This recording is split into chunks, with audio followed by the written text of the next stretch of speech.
नमस्कार दोस्तों, गार्गी क्लासेस पर आपका स्वागत है। डेट आज की देखो 30 जुलाई 2021 और देख लेते हैं इंडियन एक्सप्रेस के इंपॉर्टेंट न्यूज़ और एक्सप्लेन पेज से इंपॉर्टेंट आर्टिकल्स जो अभी हम डिस्कस करने वाले हैं। देखो सबसे पहला आर्टिकल है यहाँ पर, गवर्नमेंट ने अभी कोटा अनाउंस किया है। जो ऑल इंडिया कोटा है उसमें से जो ओबीसी के लिए और जो स्टूडेंट्स ईडब्ल्यूएस कम्युनिटी से बिलोंग करेंगे या फिर जो इकोनॉमिकली वीकर सेक्शन से बिलोंग करेंगे उनके लिए, तो सारा ये कॉन्सेप्ट हम एक्सप्लेन्ड पेज के साथ में इंटीग्रेट करके देखेंगे। वहाँ पर भी ये आर्टिकल दिया हुआ है, ठीक है, जानेंगे पूरा। इसके अलावा फिर से यूनाइटेड स्टेट्स और अमेरिका दोनों के रिलेशंस की बात आई है।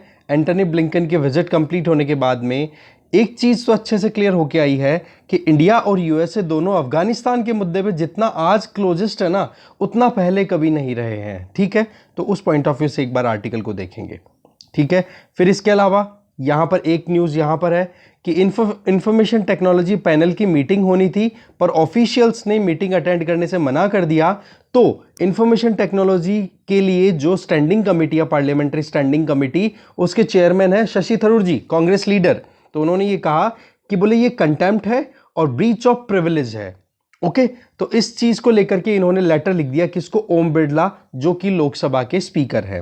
ओके, तो थोड़ा बहुत एक बार इसमें से थोड़ी कुछ इंपॉर्टेंट चीजें निकाल के फिर हम डिस्कस करेंगे। ओके, इसके अलावा एक्सप्लेन पेज वाला ये तो एक तो है ही ओबीसी ईडब्ल्यूएस रिजर्वेशन के लिए ऑल इंडिया कोटा में जानेंगे इसको। और दूसरा यहाँ पर आमागढ़ फोर्ट के बारे में है, ये Rajasthan exam point of view से है, इसको हम सबसे लास्ट में डिस्कस कर लेंगे एक बार, ठीक है। हो सकता है आपके लिए भी काम, यूपीएससी में भी इससे रिलेटेड क्वेश्चन आ सकता है, तो आप भी एक बार जरूर देखना इसको। इसके अलावा वर्ल्ड पेज की एक बार समरी लेंगे हम लास्ट में। उससे पहले इकोनॉमी पेज से 2-3 आर्टिकल्स हैं, उनमें से आप देखोगे एक तो वही रिजर्व जो डिपॉजिटर्स के इंश्योरेंस से संबंधित है, एक बार ये लास्ट टच दे देंगे। कुछ एक दो चीज़ें हो सकता है क्लियर आपकी ना हुई हो तो क्लियर हो जाएगी, ठीक है। दूसरा यहाँ पर जो इंश्योरेंस कंपनीज है, general insurance companies, general insurance का मतलब हो गया नॉन लाइफ इंश्योरेंस, मतलब लाइफ इंश्योरेंस के अलावा जो भी इंश्योरेंस के काम होते हैं ना, उनको जनरल इंश्योरेंस के कैटेगरी में डाल दिया जाता है।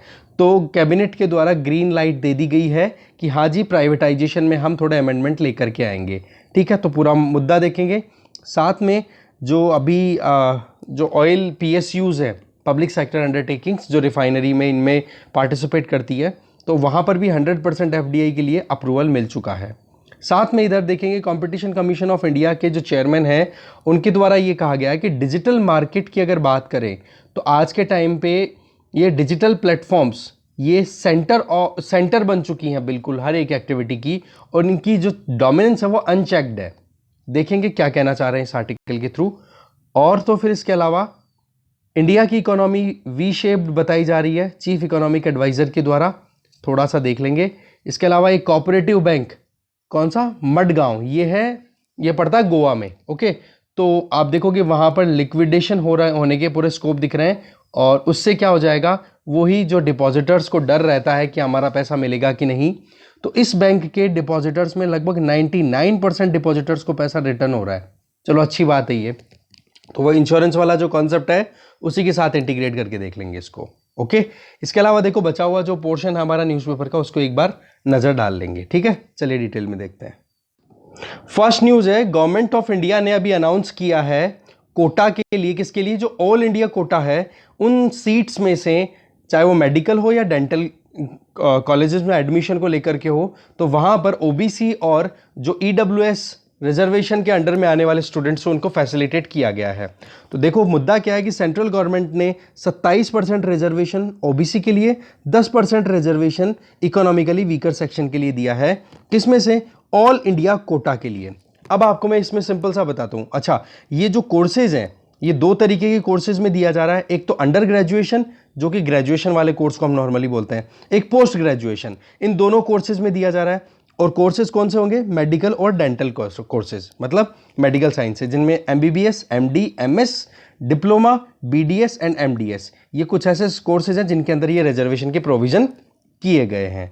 ऑल इंडिया कोटा की अगर बात करें तो इसका मतलब क्या है कि आपको पता है कि जब से नीट एग्जाम कंडक्ट होने लगी है तो ये कॉमन एग्जाम होता है।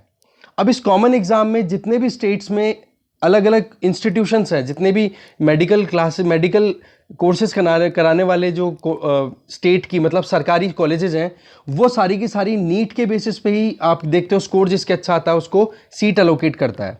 तो उन सारे जितने स्टेट्स हैं इंडिया में, हर स्टेट के अंदर स्टेट के कोटे को छोड़ करके बचे हुए कोटे को बोल दिया जाता है ऑल इंडिया कोटा। जैसे यूपी के अंदर, यूपी की जो जितने भी मेडिकल कॉलेजेस हैं उनका 15% क्या हो जाएगा, all India quota. UG courses की बात करो, अगर पीजी कोर्सेज की बात करो तो 50% कोटा हो जाएगा all India Kota. All India Kota का मतलब क्या हो गया कि यूपी का स्टूडेंट अगर अच्छा स्कोर करता है और उसको वेस्ट बंगाल की टॉप कॉलेज अगर मिलती है तो वो वेस्ट बंगाल की टॉप कॉलेज में एडमिशन लेने के लिए एलिजिबल है। पर वो जो एडमिशन वेस्ट बंगाल में लेने के लिए जाएगा तो उसके लिए सीट कितनी अवेलेबल है, टोटल जितनी वेस्ट बंगाल में सीट्स हैं उसमें से सिर्फ 15% का ही है। और उस 15% कोटे में से भी रिजर्वेशन अगर वो अवेल कराना चाहता है तो ऑल इंडिया कोटा के बेसिस पे उसको रिजर्वेशन मिल जाएगा। अब देखो इस चीज को डिटेल में हम समझने के लिए चलते हैं आगे, ठीक है। एक्सप्लेन पेज पे वहां पर और अच्छे से समझ में आएगा आपको। ये टॉपिक है nits all India Kota and OBC and EWS reservation. देखो वेंसडे को सेंट्रल गवर्नमेंट ने अप्रूव किया है कि जो अदर बैकवर्ड क्लासेस हैं और इकोनॉमिकली वीकर सेक्शन है, इन कैटेगरीज में आने वाले स्टूडेंट्स को ऑल इंडिया कोटा के अंदर नीट के एग्जाम में उनको एंट्रेंस के लिए जो एग्जाम लगती है जिसका फुल फॉर्म क्या हो जाता है, यहां पर आप देख सकते हो, एक सेकंड, हाँ यहां पर आप देख सकते हो national eligibility cum entrance test, जो कि अंडर ग्रेजुएट कोर्सेज के लिए भी होती है और पोस्ट ग्रेजुएट कोर्सेज के लिए भी होती है। तो नीट के एग्जाम में एंट्रेंस के लिए ये रिजर्वेशन का प्रोविजन यहां पर ऑल इंडिया कोटा के लिए दिया गया है, ठीक है। अब देखो नीट क्या है, इस एग्जाम के बारे में पहले जानते हैं। देखो national eligibility cum entrance test जो है ये एक एंट्रेंस एग्जाम है मेडिकल कॉलेजेस में एडमिशन के लिए, मेडिकल और डेंटल कोर्सेज के लिए, जिसमें यूजी और पीजी के लिए अलग अलग एग्जाम कंडक्ट कराए जाते हैं। 2016 तक तो क्या था कि all India pre medical test जिसको AIPMT बोलते थे, वो क्या होती थी, सेंट्रल गवर्नमेंट या फिर आप कहोगे कि ऑल इंडिया लेवल की काम होती थी इसमें, ठीक है। तो ये तो नेशनल लेवल का एंट्रेंस एग्जाम हुआ करता था और स्टेट्स जो थे वो अलग अलग अपनी एग्जाम कंडक्ट कराते थे। जैसे कि मैं राजस्थान का हूं तो मैं बता सकता हूं कि यहां पर राजस्थान की जो मेडिकल कॉलेजेस थी वहां पर एडमिशन के लिए RPMT हुआ करती थी, Rajasthan pre medical test. Similarly MP में, सिमिलरली यूपी में, सिमिलरली वेस्ट बंगाल में, सारे स्टेट्स का अपना अपना हो गया। तो ऑल इंडिया का तो हो गया क्या, ऑल इन AIPMT, और फिर स्टेट लेवल की होगी स्टेट PMT, ये होती थी। फिर उसके बाद में क्या है, 2003 में पहली बार ये नीट का एग्जाम कंडक्ट कराया जाता है। 2003 का मतलब NDA की सरकार थी उस टाइम पे, अटल बिहारी वाजपेयी जी की सरकार, जिसको बोला जाता है क्या, national eligibility cum entrance test. अब आप देखो कि 2004 में फिर इस नीट को फिर से डिसकंटिन्यू कर दिया जाता है और 2016 तक फिर लगातार ये AIPMT का और ये जो स्टेट PMT का कॉन्सेप्ट है ये कंटिन्यू चलता है। स्टेट लेवल पे भी एग्जाम लगना और सेंट्रल लेवल पे भी एग्जाम लगना। फिर देखो सुप्रीम कोर्ट ने अपनी तरफ से इस चीज को अप्रूवल दे दिया था इंडियन मेडिकल काउंसिल एक्ट के जो सेक्शन 10D था उसमें, कि जो यूनिफॉर्म एंट्रेंस एग्जामिनेशन है उसको हम अप्लाई कर सकते हैं सारे मेडिकल एजुकेशनल इंस्टीट्यूशंस में अप्लाई करने के लिए, ठीक है। चाहे वो अंडर ग्रेजुएट कोर्सेज की बात करो या पोस्ट ग्रेजुएट कोर्सेज की बात करो, ठीक है, जिसमें इंग्लिश, हिंदी और दूसरी जो अदर रीजनल लैंग्वेजेस है उनमें ये एग्जाम कंडक्ट होने के लिए सुप्रीम कोर्ट ने अप्रूवल दे दिया। तब से लेकर अब तक देखो नीट जो है वो एक यूनिफॉर्म एंट्रेंस एग्जाम के तौर पे काम कर रही है, जिसमें पूरे देश में जितने भी स्टूडेंट्स मेडिकल या फिर डेंटल कोर्सेज के लिए जाना चाहते हैं वो फॉर्म भरते हैं और एक साथ एग्जाम देते हैं। और शुरुआत में तो देखो इसको CBSE ने कंडक्ट करवाया था, फिर उसके बाद में 2018 से नेशनल टेस्टिंग एजेंसी, जो कि नेट JRF इनका एग्जाम भी करवाती है, ठीक है, तो नेशनल टेस्टिंग एजेंसी स्टैब्लिश कर दी गई और उससे वो अब कंडक्ट करवाती है नीट का। तो 2020 में लगभग 15.97 लाख स्टूडेंट अपीयर हुए थे नीट अंडर ग्रेजुएट के लिए, जो कि एग्जाम कंडक्ट हुई थी सितंबर 13, 2020 को। इस साल की अगर बात करें तो 11 सितंबर को UG का एग्जाम होगा और 12 सितंबर को PG का एग्जाम होगा, अभी आने वाले महीने की बात है, 2 महीने बाद में। अब बात आ जाती है कि ये तो नीट का कॉन्सेप्ट तो क्लियर हो गया, ये ऑल इंडिया कोटा क्या है अब वो जानते हैं। अब बात करते हैं ऑल इंडिया कोटा की। देखो होता क्या है, अब पूरे कंट्री में एक एग्जाम होने लग गई नीट जिसको हम बोल रहे हैं, तो जो स्टेट्स में जो भी कॉलेजेस लोकेटेड है ना, उन कॉलेजेस के अंदर कुछ ऐसी सीटों का हिस्सा जो कि सेंट्रल जो AIPMT से फुलफिल हुआ करता था ना, वो अब छोड़ दिया जाता है। जैसे कि अंडर ग्रेजुएट कोर्सेज में टोटल सीट्स हैं उनका 15% तो यूजी की मतलब छोड़ दिया जाता है ऑल इंडिया कोटा के लिए, कि ऑल इंडिया लेवल के ऊपर इन 15% सीट्स के ऊपर तो कोई भी बंदा रैंक होल्डर जो है वो एडमिशन ले लेगा। Similarly 50% seats all India Kota के तौर पे पीजी कोर्सेज में छोड़ी हुई है। इसका मतलब क्या हो गया, मान लो किसी मेडिकल कॉलेज में 100 सीटें हैं, तो 100 में से कहाँ पे है, ये मान लो यूपी में लोकेटेड है, ठीक है, और ये यूपी की कॉलेज जो है इसमें से 100 सीटें हैं यहाँ पर अंडर ग्रेजुएट कोर्सेज के लिए, तो इसमें से ये जो कॉलेज है ये 15% तो सीटें हैं वो ऑल इंडिया कोटा के लिए छोड़ देगी। मतलब 15 सीटें तो क्या हो जाएंगी कि भाई ऑल इंडिया रैंक होल्डर्स जो हैं उनके हिसाब से फुलफिल होगी, और बची हुई 85 जो सीट्स हैं वो उस स्टेट के जो रैंक होल्डर्स हैं वो ले लेंगे। तो ये चीज क्लियर है। सिमिलरली आप पीजी कोर्सेज के लिए 50-50% करते हो कि मान लो यूपी की उसी कॉलेज के अंदर 50 सीट है पीजी की, या 15 सीट्स हैं, या फिर 18 सीट्स है पीजी के लिए, तो 9 सीटें तो ऑल इंडिया कोटा के लिए छोड़ दिया और 9 सीटें छोड़ दी स्टेट कोटा के लिए। अब यहां पर बात शुरू हो जाती है कि ये जो 15% यूजी के लिए और 50% जो पीजी के लिए कोटा छोड़ा, इसको क्या बोल दिया, all India Kota. All India Kota का मतलब हो गया कि सेंट्रल गवर्नमेंट की यहां पर बात चलने वाली है, ओके। और उसी कोटे के अंदर अभी जो प्रोविजन लाए गए हैं वो ये कि जो इकोनॉमिकली वीकर सेक्शन है उनके लिए रिजर्वेशन जो 10% का प्रोविजन किया गया है, और दूसरा जो ओबीसी है उनके लिए 27% का जो प्रोविजन है वो प्रोविजन उस ऑल इंडिया कोटा में अप्लाई किया जाएगा। अब आई गेस आपको समझ में आ गया होगा। और देखो ये जो सिस्टम है ना ऑल इंडिया कोटा का स्कीम का, ये सिस्टम ये इंट्रोड्यूस हुआ था कब, 1986 में, जब सुप्रीम कोर्ट ने अपनी डायरेक्शन दी थी जिसमें ये कहा था कि एडमिशन जो है वो मेरिट बेस्ड हो, ना कि डोमिसाइल बेस्ड हो। ऐसा नहीं कि यूपी का स्टूडेंट या राजस्थान का स्टूडेंट राजस्थान की कॉलेज में एडमिशन ले और वो 100 की 100 सीटें केवल राजस्थान के स्टूडेंट्स ही फुलफिल करें। जी नहीं, अब क्या हो रहा है कि 15% सीटें तो क्या करेगी, ऑल ओवर इंडिया से कहीं से भी आ सकते हैं, चाहे वो राजस्थान का स्टूडेंट हो, अगर रैंक होल्डर है वो राजस्थान की एडमिशन ले लेगा। पर अगर यहां पर जो मेरिट होल्डर है वो अगर वेस्ट बंगाल या फिर कहीं और से आ रहा है तो उसको फिर राजस्थान में वो 15% सीटों के अंदर कोटा मिलेगा। तो ये चीज सुप्रीम कोर्ट ने 1986 में बोल दी थी। अब आपको पता है 1986 से लेकर के 2016 तक तो एआईपीएमटी का सिस्टम तो जो था वो कंटिन्यू चलता रहा। फिर उसके बाद में एक सेकेंड, तो ऐसे में ये चीज क्लियर हो गई कि domicile free merit based opportunity दे सभी स्टूडेंट्स को जो कि किसी भी स्टेट में जाकर के पढ़ाई कर सके, ठीक है, अच्छे मेडिकल कॉलेज में, on the basis of their performance in NEET exam या फिर जो भी ऑल इंडिया पीएमटी जो हुआ करती थी इसके पहले 2016 से पहले, ठीक है।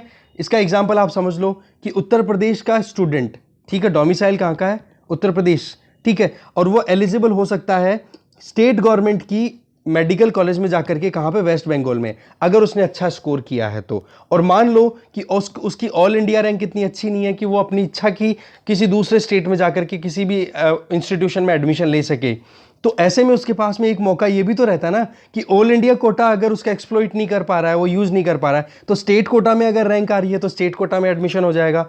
तो ये प्रोविजन यहां पर है। तो मुद्दा क्या है कि जो डीम्ड यूनिवर्सिटी है, सेंट्रल यूनिवर्सिटीज हैं, ठीक है, जैसे कि ईएसआईसी की बात करो या आर्म्ड फोर्सेस मेडिकल कॉलेज की बात करो, ये तो सीधी सीधी क्या सेंट्रल गवर्नमेंट के अंडर में आती है, तो इनका तो 100% सीट जो है वो ऑल इंडिया कोटे के अंदर ही आएंगी।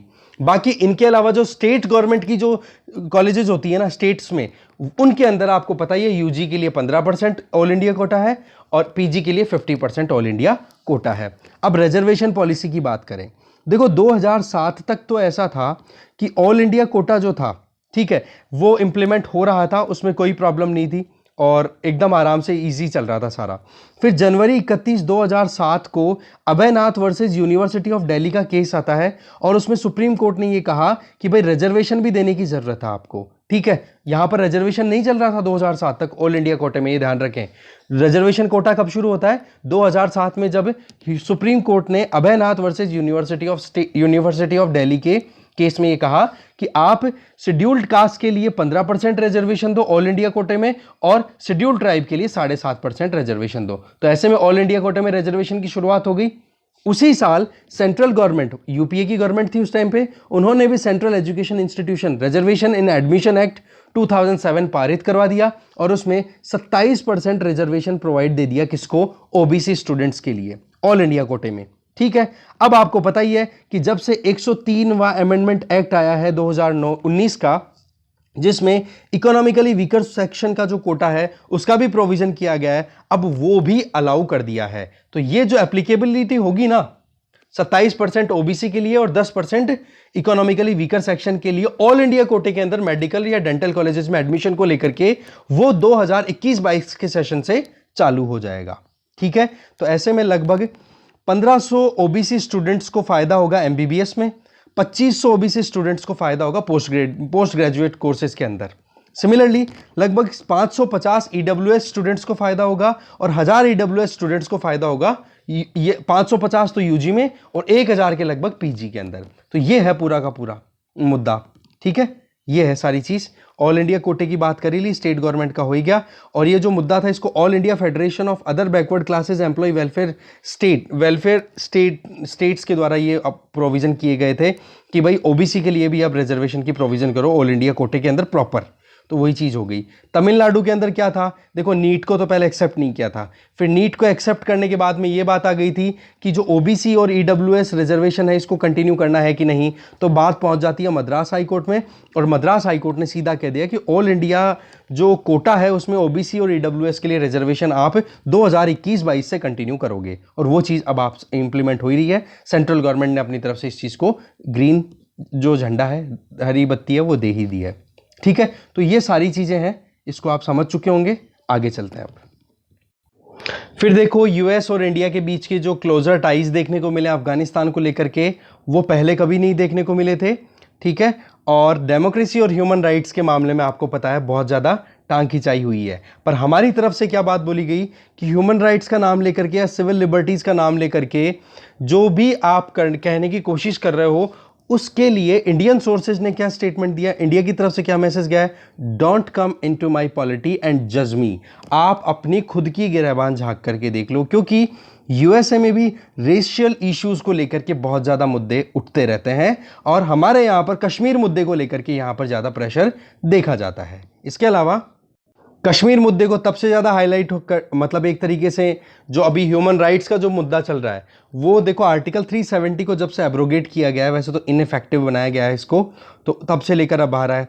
बाकी आपको पता ही है कि सोशल मीडिया इन प्लेटफॉर्म्स को लेकर के तो यूएसए में भी एंटी ट्रस्ट बिल लाए जा रहे हैं, फेसबुक, गूगल, इनके खिलाफ।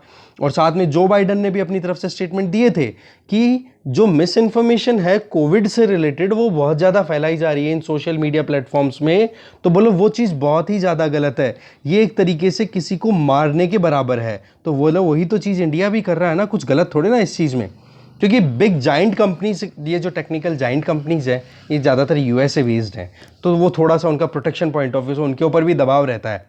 ठीक है, पॉलिटिकली अगर आप समझो ना, तो ये मानो कि फेसबुक और गूगल, अब वहाँ पर भी टैक्सेशन में ये लोग पार्टिसिपेट करते हैं यूएसए में, तो गवर्नमेंट के ऊपर दबाव रहता है। जैसे हमारे यहाँ पर नाम आ जाता है ना, अंबानी, अडानी, बोले इनके दबाव में रहती है सरकार, अजी वो टैक्स पे करते हैं। इसलिए आपको भी, अगर हम बैक चैनल अगर बात करें तो देश को चलाने में इनका बहुत बड़ा कॉन्ट्रीब्यूशन है, राइट। तो इनको नाराज करना भी एक सरकार के लिए इतना आसान नहीं रहता, क्योंकि चुनाव के टाइम पे फिर जो फंडिंग आती है वो प्रॉब्लम क्रिएट करती है, जो हम ऑलरेडी देख चुके हैं कि कितनी ज़्यादा फंडिंग आ रही है और बड़े बड़े घरानों से आती है मेन तो। ठीक है, तो वही चीज़ वहाँ पर भी अप्लाई होती है। डेमोक्रेसी का ये बहुत बड़ा नुकसान अपने आप में। ठीक है, इसके अलावा तो देखो बहुत सारे इश्यूज थे जहाँ पर कन्वर्जेंस भी देखने को मिली, जैसे कि अफगानिस्तान वाला मुद्दा एक, कि तालिबान जब से एक्शन में आया है ना, तब से लेकर के यूएसए और इंडिया दोनों एक प्लेटफॉर्म पे हैं, क्योंकि दोनों का एक ही चीज़ सोचनी है कि एक sovereign democratic Republic of Afghanistan होना चाहिए जो कि स्टेबिलिटी के साथ में कंटिन्यू करे, और अफगान लेड एक पीस प्रोसेस पे काम होना चाहिए। ऐसा नहीं कि वहां पर मुश्किलें पैदा हो। क्वेड की बात करें तो क्वेड में भी देखो इंडो पैसिफिक रीजन में इंडिया और यूएसए साथ में है, ये चीज़ भी आप जानते हैं। बाकी तो यही चीज़ें थी। आगे चलते हैं। पाकिस्तान के रोल की बात करें, यहाँ पर आप देखो हमारे जो एक्सटर्नल अफेयर मिनिस्टर हैं, इन्होंने अफगानिस्तान के इंडिपेंडेंस की बात की और पाकिस्तान के रोल को डिक्लाइन करने की बात कही कि वहाँ पर मलाइन इन्फ्लुएंस नहीं आना चाहिए, क्योंकि पाकिस्तान का रोल बहुत ज़्यादा रहा है। तो इस बात को लेकर के देखना, वर्ल्ड पेज पे एक न्यूज़ भी है, इमरान खान ने ये कहा है कि हम कोई तालिबान की पपेट्री नहीं है, मन में आए जो हमें बुलवाएगा। चलो ठीक है, ये कम से कम खुद की इज्जत के लिए थोड़ा बहुत तो सोचने लगे हैं। बाकी तो देखो इनका तो सेटिंग तो पूरी प्रॉपर है तालिबान और पाकिस्तान की, वो तो देखने वाली बात है आगे क्या होता है। बाकी फिलहाल तो चाइना और तालिबान के बीच में जो कल बातचीत हुई थी ना, हमने देखी थी न्यूज़, वो भी पाकिस्तान की मीडिएशन से ही हुई है। आगे चलते हैं। बाकी तो ये छोटी सी न्यूज़ है एक तो, कि ऑफिशियल्स ने स्किप कर दिया जो आईटी पैनल की मीटिंग होनी थी। इंफॉर्मेशन टेक्नोलॉजी के ऊपर जो बेस्ड पार्लियामेंट्री कमेटी स्टैब्लिश्ड है, जिसमें 31 मेंबर्स हैं। उन 31 मेंबर्स में से एक शशि थरूर खुद भी हैं, और उन 31 मेंबर्स में से मिनिमम जो कोरम फिक्स किया हुआ है वो है 10, इंक्लूडिंग द चेयरमैन।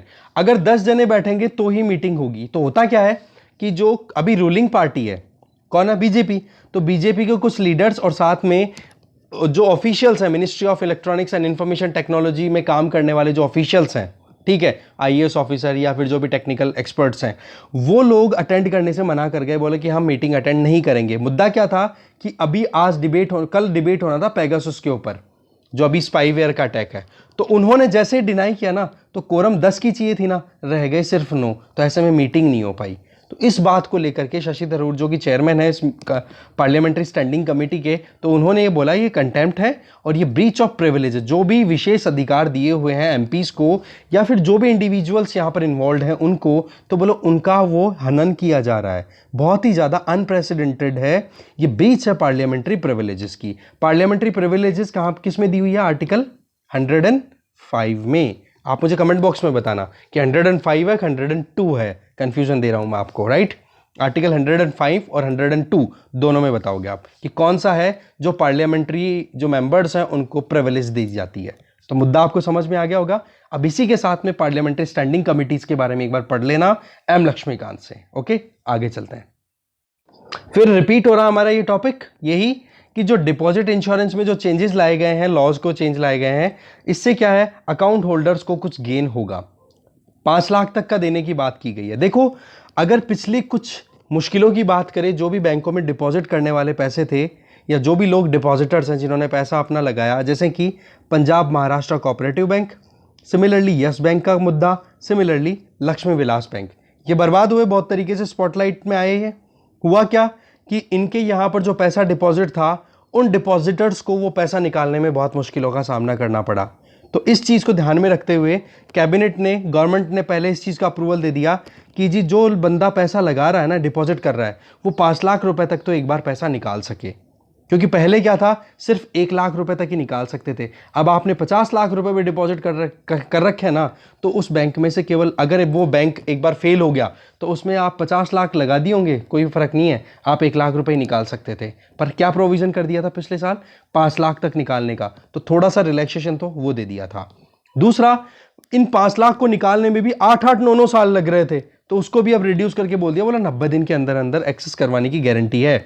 जिसमें 45 दिन की तो क्या होगी कि आरबीआई जैसे टेक ओवर करेगा ना मॉरेटोरियम, जैसे ही कोई बैंक फेल हुआ तो उस बैंक को टेक ओवर कर लेगा आरबीआई, और उसके बाद में फिर 45 दिन का तो प्रोसेस वो हो गया, और फिर बचे हुए 45 दिन के अंदर जो DICGC, जिसकी फुल फॉर्म क्या है, deposit insurance and credit guarantee corporation, जो कि आरबीआई की ही एक ब्रांच है, आरबीआई की ही मेन आप कह सकते हो सब्सिडियरी है, जो कि ये इंश्योरेंस प्रोवाइड करती है कि हाँ जी अगर बैंक रन हो गया तो जिन लोगों ने पैसा अपना जमा कराया था उस पैसे की इंश्योरेंस करनी। ओके, तो वहां पर इसको फिर बाद में 45 दिन का टाइम दिया है। 45 दिन तो आरबीआई का हो गया, और 45 दिन इस DICGC को दिया जाता है कि हाँ जी आप इंफॉर्मेशन को रिव्यू कर लो और किसको कितना रुपया देना है वो देखो। तो ऐसे में मैक्सिमम एक डिपॉजिटर कितने पैसे निकलवा सकता है? 5 लाख, और कम कितने भी हो सकते हैं, 5 लाख से ज्यादा नहीं आएंगे, चाहे डिपॉजिट कितने ही करा रखे हों।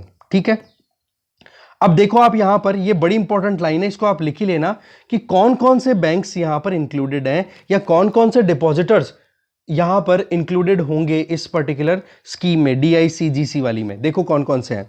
सबसे पहले पब्लिक या private sector banks, local area banks भी हो सकते हैं, स्मॉल फाइनेंस बैंक्स भी हैं, रीजनल रूरल बैंक भी हैं, RRB जिनको बोलते हैं, कोऑपरेटिव बैंक्स हैं, अर्बन हो या फिर जैसे नॉर्मल एग्रीकल्चर या फिर जो भी कोऑपरेटिव सोसाइटीज हैं उनके अंडर में जो बैंक है वो, या Indian branches of foreign banks या फिर पेमेंट बैंक्स, ये सारों की इंश्योरेंस की जाती है। लिख लेना, क्योंकि स्टेटमेंट कैसे बनेगा कि इंडिया में जो डिपॉजिट इंश्योरेंस होती है वो केवल पब्लिक और प्राइवेट सेक्टर के बैंक में जो डिपॉजिट कराते हैं पैसे, केवल उन्हीं के पैसे इंश्योर होते हैं। जी बिल्कुल नहीं, ये सारे तरीके के बैंक आ गए हैं, स्टेटमेंट सीधा बन जाता है ऐसे। ओके, तो ऐसे में इनके पास में जो भी पैसा डिपॉजिट करा के जाएगा उनका इंश्योरेंस रहेगा। और इंश्योरेंस का तरीका मैंने आपको बातों बातों में कल बता दिया था कि हर 100 रुपए के ऊपर इंश्योरेंस के लिए 10 पैसे लगाए जाते हैं। ठीक है, कि 10 पैसा प्रीमियम के तौर पे जाएगा और अगर बैंक डूब जाता है तो 100 रुपए आपके सेफ है, टेंशन लेने की जरूरत नहीं है। ठीक है, अब क्या है, 5 लाख रुपए तक का प्रोविजन किया जा रहा ना, ये 1 लाख रुपए तक का प्रोविजन था ना, तब तक 10 पैसा था। अब 5 लाख रुपए तक का प्रोविजन और 90 दिन के अंदर अंदर ये रेजोल्यूशन कंप्लीट करना है, तो ऐसे में अब 100 रुपए के लिए 12 पैसे का इंश्योरेंस कराना पड़ेगा, 12 पैसे का वो देना पड़ेगा आपको प्रीमियम।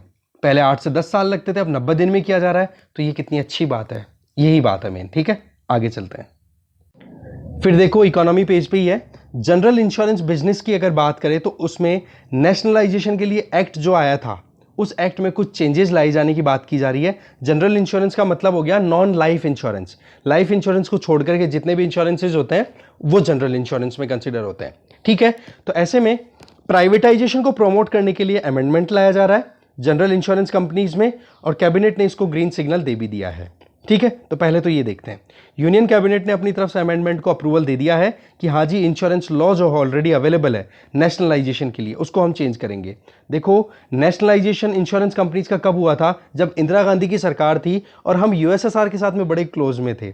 देखो पॉलिटी का कितना इन्फ्लुएंस है कि यूएसएसआर के साथ में हमारे 1971 में फ्रेंडशिप ट्रीटी हुई और उस टाइम पे हम सोशलिस्ट भी हुए थे। ठीक है, और उसी टाइम पे आपको पता है 1976 में इमरजेंसी पीरियड के टाइम पे प्रीएम्बल में अमेंडमेंट लाया जाता है, 42nd कॉन्स्टिट्यूशनल अमेंडमेंट एक्ट, और उसी एक्ट के तहत हम वहां पे प्रीएम्बल में एक वर्ड जोड़ते हैं, क्या, सोशलिस्ट, सेक्युलर, ये 2 वर्ड। तो सोशलिस्ट वर्ड कहां से आया, रशिया से इन्फ्लुएंस, यूएसएसआर से इन्फ्लुएंस, तो उसी टाइम पे ये नेशनलाइजेशन कर दिया जाता है। General insurance business nationalisation act of 1972, उस टाइम पर जितनी भी हमारे यहां पर जनरल इंश्योरेंस कंपनीज थी उनका नेशनलाइजेशन कर दिया, मतलब राष्ट्रीयकरण कर दिया गया, मतलब सरकार का उसके ऊपर ऑनरशिप आ गई थी। तो अब ये जो general insurance business nationalisation act है, इसको चेंज करने की बात की जा रही है, क्योंकि प्राइवेटाइजेशन की तरफ जा रहे हैं हम। 1972 का ये जो मिशन था, इसके जस्ट ऑपोजिट जा रहे हैं। वहां पर प्राइवेट को आपने गवर्नमेंट बनाया था, अब गवर्नमेंट को आप वापस प्राइवेट बना रहे हो। ये है वही इकोनॉमिक्स, टाइम के साथ में कैसे चेंज, इकोनॉमी कैसे टाइम के साथ में चेंज होती है, सिचुएशन बदलती है। यूएसए जो कैपिटलिज्म को प्रमोट करता है वर्ल्ड पेज पे, अभी ये देखेंगे हम कि $1 ट्रिलियन के लगभग वो इंफ्रास्ट्रक्चर बूस्ट करने के लिए खर्च करेगा, जबकि यूएसए की सरकार वो तो फैसिलिटेटर है, वो तो कैपिटलिज्म को प्रमोट करने वाले हैं। पर वही चीज़ है, परिस्थितियां आदमी को कुछ भी करवा दे। चलिए आगे देखो, पब्लिक सेक्टर अंडरटेकिंग्स के पॉइंट ऑफ व्यू से देखें तो जनरल इंश्योरेंस की 4 कंपनियां हैं हमारे यहाँ पर, मतलब सरकार की जहां पर ऑनरशिप है। एक तो है न्यू इंडिया एश्योरेंस, एक है यूनाइटेड इंडिया इंश्योरेंस, एक है नेशनल इंश्योरेंस कंपनी, एक है ओरिएंटल इंश्योरेंस कंपनी। ये 4 कंपनियां हैं जो कि पब्लिक सेक्टर अंडरटेकिंग के अंडर आती है जनरल इंश्योरेंस कंपनीज की अगर बात करें, मतलब सरकारी जनरल इंश्योरेंस कंपनियां हैं। ठीक है, गवर्नमेंट ने पहले तो देखो यूआईआई, एनआईसी और ओआईसी के प्लान को तो ड्रॉप कर दिया था कि इसको हम नहीं करेंगे, इनका प्राइवेटाइजेशन, इनको तो हम रिकैपिटलाइज कर देंगे। दैट मीन्स कि सरकार पैसा इनमें और डाल देगी काम चलाने के लिए कंटिन्यू। दूसरा, एक री इंश्योरर कंपनी भी अवेलेबल है जिसका नाम है जनरल इंश्योरेंस कॉर्पोरेशन। होता क्या है कि ये जो कंपनियां इंडिया में काम कर रही है, इंश्योरेंस कंपनियां, ये क्या कर रही हैं कि अनफोर्सीन सर्कमस्टांसेस अगर आती हैं तो उन अनफोर्सीन सर्कमस्टांसेस में जिसने भी इंश्योरेंस को अवेल कर रखा है वो उस टाइम पे टूटे नहीं, उसकी हेल्प कर देगी ये इंश्योरेंस कंपनियां।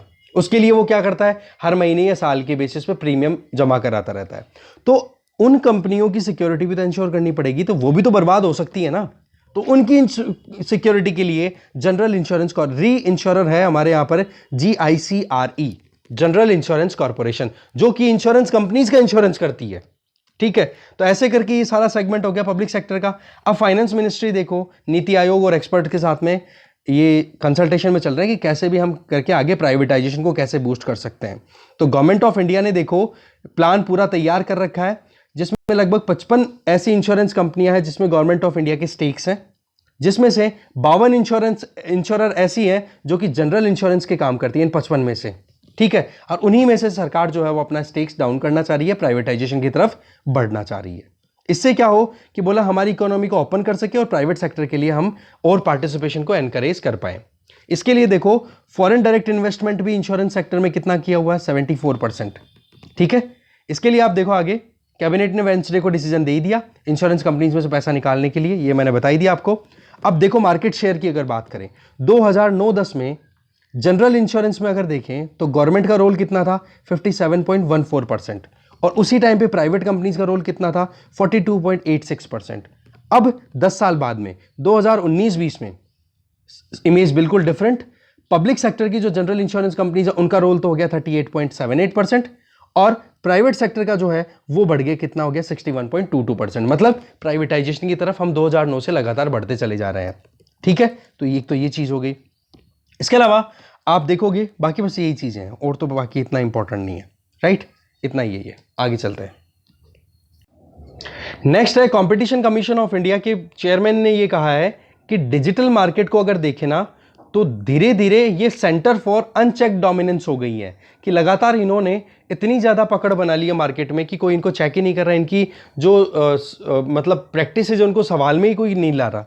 तो मुद्दा तो देखो ये है, अभी आपको पता है अमेजॉन, फ्लिपकार्ट, ये तो मद्रास हाई कोर्ट में पहुंची गई है। मद्रास हाई पहुंची थी, Karnataka high court I guess, supreme court पहुंची है, हाँ अभी याद आ गया, सुप्रीम कोर्ट पहुंच गई कि भाई ये एंटी ट्रस्ट का जो मुद्दा है उसको लेकर के हमें बार बार घेरने की कोशिशें की जा रही है कंपटीशन कमीशन ऑफ इंडिया के द्वारा। उनका तो ये कहना है, और कंपटीशन कमीशन ऑफ इंडिया के द्वारा ये कह रहे हैं, कहा जा रहा है कि ये इनकी डोमिनेंस है वो अनचेक्ड है, कोई सवाल ही नहीं पूछ सकता, ये तो बिल्कुल मालिक बन के बैठे हैं यहाँ पे। तो बोले यहाँ पर करंट अगर सिचुएशन देखी जाए ना तो ये इनका रोल भी ऐसी बात नहीं है कि बहुत कम है, रोल भी इंपॉर्टेंट है, पर इसका मतलब ये तो नहीं है ना कि पूरी दादागिरी इनकी चलने लग जाए। आज अमेजॉन, फ्लिपकार्ट, मेक माई ट्रिप, गूगल, इनकी बात करो तो कंपटीशन कमीशन ऑफ इंडिया इनके अगेंस्ट में इन्वेस्टिगेशन कर रहा है प्रॉपर, क्योंकि अगर इनकी पकड़ लगातार बन जाएगी तो फिर मोनोपोली स्टैब्लिश हो गई, और मोनोपोली स्टैब्लिश होगी तो फिर क्या ओपन मार्केट वाकई में अच्छे से काम कर पाएगा? नहीं, बस यही बात है मेन मुद्दा। ठीक है, बाकी तो आपको पता ही है। एक केस और है, national restaurant association of India versus कौन, स्विगी एंड जोमेटो। इन्होंने क्या किया स्विगी और जोमेटो ने, कि बोले उन रेस्टोरेंट को हाईलाइट किया जिन लोगों ने स्विगी और जोमेटो को पेमेंट ज्यादा दिया, एक कंपटीशन को रखा ही नहीं इन्होंने दिमाग में, जबकि ये बिल्कुल ओपन प्लेटफॉर्म्स थे। तो बोले ऐसे करके ये आईटी प्लेटफॉर्म्स है ना, जितने भी ई कॉमर्स प्लेटफॉर्म्स, इनके ऊपर लगाम लगानी बहुत जरूरी है। ठीक है, पावर इनके हाथों में बहुत ज्यादा कॉन्सेंट्रेट हो रही है, नहीं तो ऐसे गड़बड़ होती चली जाएगी। इंश्योरेंस की बात हमने करी ली, तो उसी मुद्दे के ऊपर एक ऐड और हो गया, example Madgaon urban cooperative bank. ठीक है, उसका लाइसेंस आरबीआई ने कैंसिल कर दिया है, और लिक्विडेटर जो होंगे उनके नाम अब डिसाइड होने वाले हैं। तो ऐसे में लगभग 99% जिन लोगों के डिपॉजिटेड अमाउंट थे वो तो देखो उन्होंने रिवील कर दिए हैं। और इंश्योरेंस आपको पता ही है कौन करता है, deposit insurance and credit guarantee corporation, जो कि आरबीआई की ही एक सब्सिडरी है। ठीक है, और ये जो DICGC है इसको स्टैब्लिश कब किया गया था, DICGC एक्ट ऑफ 1961। ओके, आ जाओ फिर आगे। इंडिया की इकोनॉमी वी शेप्ड रही, हमारे जो चीफ इकोनॉमिक एडवाइजर है उनका कहना है, KV सुब्रमण्यन, ये बताया जा रहा है। ठीक है, बाकी यूएसए की जीडीपी बोल रहे हैं कोविड लेवल से पहले का जो सिचुएशन थी बोला उसमें हम रीगेन कर रहे हैं, जो कि बहुत ही अच्छी बात है। चलो, और साथ में अब देख लेते हैं बचा हुआ जो कंटेंट है एक बार उसकी समरी। सबसे पहले आप वर्ल्ड पेज पे देखो कि यूएसए में इंफ्रास्ट्रक्चर को बूस्ट करने के लिए $1 ट्रिलियन का पैसा मार्केट में फेंकने की बात की जा रही है, बट सेनेट में अभी तक कंसेंसस नहीं बन पाई है। इसके अलावा $1 ट्रिलियन, ये देखो सोशलिस्टिक अप्रोच होगी, सरकार आगे बढ़ रही है। चलो आगे देखो, बड़ी इंपॉर्टेंट न्यूज़ है, ये फैक्चुअल चीज़ है, क्वेश्चन मैच द फॉलोइंग में बन सकता है। रोटरडैम, ये वेस्टर्न यूरोप के बहुत इंपॉर्टेंट पोर्ट्स में से एक है, जो कहाँ पर लोकेटेड है, नेदरलैंड्स में। आप ध्यान रखोगे रोटरडैम, ठीक है, डच पोर्ट है, डच पोर्ट का मतलब नेदरलैंड्स। ओके, हुआ क्या था, हुआ क्या है, एवर गिवन मार्च में आपको पता है कि सुएज कैनाल में, सुएज कैनाल जो कि मेडिटेरेनियन सी को ज्वाइन करती है रेड सी के साथ में, ठीक है, तो वहां पर ये एवर गिवन जो था वो फंस गया था। ठीक है, उसके चलते ट्रैफिक जाम हो गया, इंटरनेशनल ट्रेड को बहुत ज्यादा फर्क पड़ा था इस चीज से। ठीक है, तो अब जाकर के वो एवर गिवन जो है ना, वर्ल्ड के वन ऑफ द लार्जेस्ट, ये कह सकते हो कि वर्ल्ड के जितने भी बड़े शिप्स हैं उनमें से एक है ये, तो ये पहुंच गया है, इसीलिए ये न्यूज में है। दूसरा, कमला हैरिस ने ये कहा है कि जो भी माइग्रेंट्स आ रहे हैं हमारे यहाँ पर, मतलब यूएसए में, मेनली कहाँ से, ग्वाटेमाला, हॉन्डुरस, अल सल्वाडोर, तो बोलो उसके पीछे की वजह कुछ और ही है। क्यों लोग वहां से छोड़ के आ रहे हैं, उसके पीछे वजह है वहां की सरकार की नाकामी, करप्शन, वायलेंस और पुअर्टी। बोला हमने मैक्सिको की गवर्नमेंट, जापान की गवर्नमेंट, साउथ कोरिया की गवर्नमेंट के साथ में मिलके और यूनाइटेड नेशन में एक कमिटमेंट लिया है कि हम कैसे भी करके ये जो रूट कॉज है ना माइग्रेशन का, उसको हम करेक्ट करेंगे। ठीक है, तो ये सारे के सारे सेंट्रल अमेरिकन कंट्रीज है, ग्वाटेमाला, हॉन्डुरस और अल सल्वाडोर। अल सल्वाडोर तो बिटकॉइन को देखो, आपको पता है लीगल टेंडर बोलने वाला वो पहला कंट्री बन गया है वर्ल्ड का, वो हम ऑलरेडी देख ही चुके हैं। ठीक है, अब एक चीज बच रही है हमारी एक्सप्लेन पेज की, आमागढ़ की राजस्थान वाली न्यूज, वो अब देखते हैं। मुद्दा है जयपुर का आमागढ़ फोर्ट। हिस्ट्री क्या है, क्या फैक्टर्स है जिसके चलते अभी मीणा कम्युनिटी और हिंदू कम्युनिटी, हिंदू ग्रुप्स के बीच में वायलेंट आउटब्रेक देखने को मिला, मतलब लड़ाई हुई उनके बीच में। तो देखो ये आमागढ़ जो फोर्ट है ये जयपुर के पास में लोकेटेड है। बताया ही जाता है कि मीणा ट्राइब्स ने इनको स्टैब्लिश किया था, पर उसके बाद में जैसे ही कछवाड़ डायनेस्टी ने टेक ओवर किया था, कछवाड़ डायनेस्टी कहाँ की, जयपुर की। ठीक है, तो उन्होंने टेक ओवर कर लिया इस पर्टिकुलर फोर्ट को, और उसके बाद में यहाँ पर हिंदुइज्म का जो प्रोविजन है वो शुरू हो जाता है, हिंदुइज्म का इन्फ्लुएंस। तो जो ब्राह्मण्स हैं या फिर जो आप कह सकते हो राजपूत हैं, उनका कहना तो ये है कि यहाँ पर जो मंदिर है अंबा माता का, वो अंबिका भवानी का ही मंदिर है। अंबिका भवानी का मतलब हो गया दुर्गा माता। ठीक है, जबकि जो मीणा कम्युनिटी जो कि शेड्यूल्ड ट्राइब में कंसिडर होती है राजस्थान में, ठीक है, मीणा शेड्यूल्ड ट्राइब्स हैं, तो वो उनका कहना है कि मीणा रूलर्स ने आमागढ़ फोर्ट को स्टैब्लिश किया था। ठीक है, तो मुद्दा जो है वो हिस्ट्री से हम थोड़ा सा क्लियर करने की कोशिश करते हैं। बात ऐसी है, हिस्टोरियन रीमा हुजा, उनके अकॉर्डिंग अगर देखें तो आमागढ़ फोर्ट जो था वो 18वीं शताब्दी में, आप देखो महाराजा सवाई जय सिंह जिन्होंने जयपुर को स्टैब्लिश किया था 1727 में, उन्होंने बोले इसको प्रेजेंट फॉर्म में क्रिएट किया था। मतलब आज की जो सिचुएशन है ना आमागढ़ फोर्ट की, बोलो वो सवाई जय सिंह ने 18वीं शताब्दी में जब जयपुर स्टैब्लिश किया था उसी टाइम पे लगभग करवाया था। ये कछवाड़ डायनेस्टी से ही बिलोंग करते हैं। ठीक है, आपने देखी होगी जोधा अकबर, जोधा कहाँ की थी, यहाँ की, जयपुर की।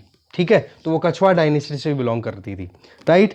तो सवाई जय सिंह सेकंड, ठीक है, तो उन्होंने उनके टाइम पे ये हुआ था और उन्होंने एक बोला इस फोर्ट को बिल्ड किया था, ये बताया जाता है।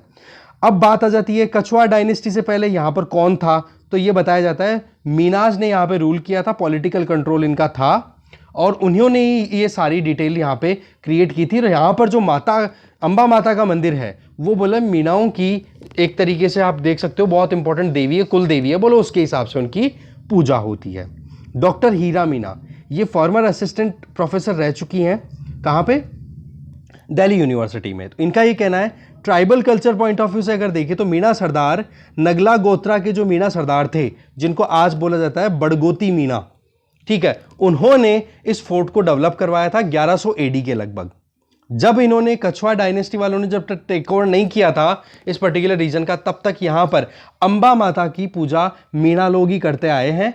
ये अंबिका भवानी नहीं है जो कि दुर्गा का एक रूप माना जाता है, तो बोला अंबा माता अलग है।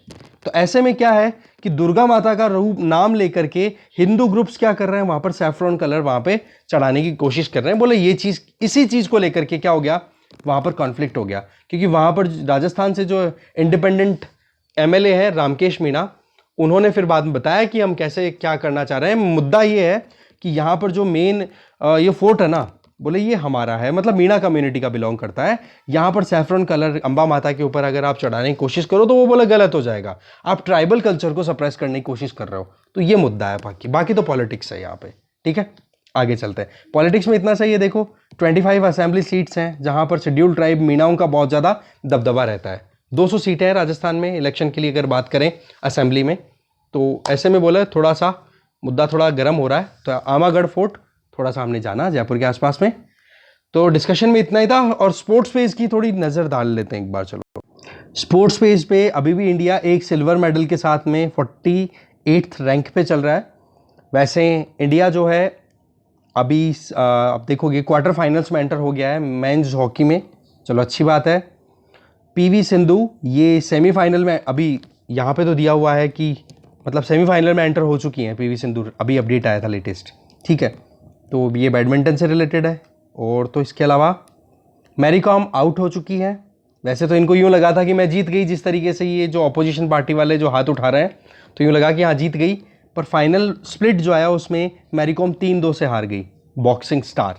अब इनकी एज क्या है, 38 साल, और नेक्स्ट जो ओलंपिक होंगे वो पेरिस में 2024 में होंगे, तो तब तक इनकी एज कितनी हो जाएगी आप जानते ही हो, 40 साल की एज लिमिट है बॉक्सिंग में, तो ये अब बॉक्सिंग के मेडल के लिए पार्टिसिपेट नहीं कर पाएंगी। ठीक है, बाकी और कुछ भी इतना इंपॉर्टेंट नहीं है जिसको हमें डिस्कस करना हो। वीडियो में इतना ही था। Thank you very much.